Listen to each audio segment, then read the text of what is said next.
জীৱনত উন্নতি কৰিবলৈ বহুত কিবা কিবি জানিব নালাগে। এটাই জানক, ভালকৈ জানক, দকৈ জানক আৰু আঁতিগুৰি মাৰি জানক। আৰু সেই কামটোকে আপুনি কৰিবলৈ লওক। ইটো এবাৰ সিটো এবাৰ কৰি ফুৰিলে জীৱনত কেতিয়াও উন্নতি কৰিব নোৱাৰে। মনত ৰাখিব, মেগনিফাই গ্লাছটো এক জেগাত ধৰি ৰাখিলেহে জুই লগাব পাৰে। তাক যদি লৰাই থাকে ইফালে সিফালে, তেতিয়াহ'লে কেতিয়াও জুই লগাব নোৱাৰে। ঠিক তেনেদৰে কুঁৱা খান্দিব হ'লে এক জেগাতে দকৈ খান্দিব লাগিব। অ'ত এবাৰ ত'ত এবাৰ খান্দিব ল'লে কেতিয়াও পানী নাপায়।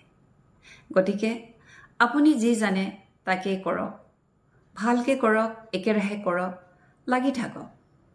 আপুনি যিমানে লাগি থাকিব আপোনাৰ কামৰ মানদণ্ডও ইমানেই উন্নত হ'ব। আৰু কামৰ মানদণ্ড যিমান উন্নত হ'ব সিমানে আপুনি উন্নতিৰ উচ্চ শিখৰত আৰোহণ কৰিবলৈ সক্ষম হ'ব।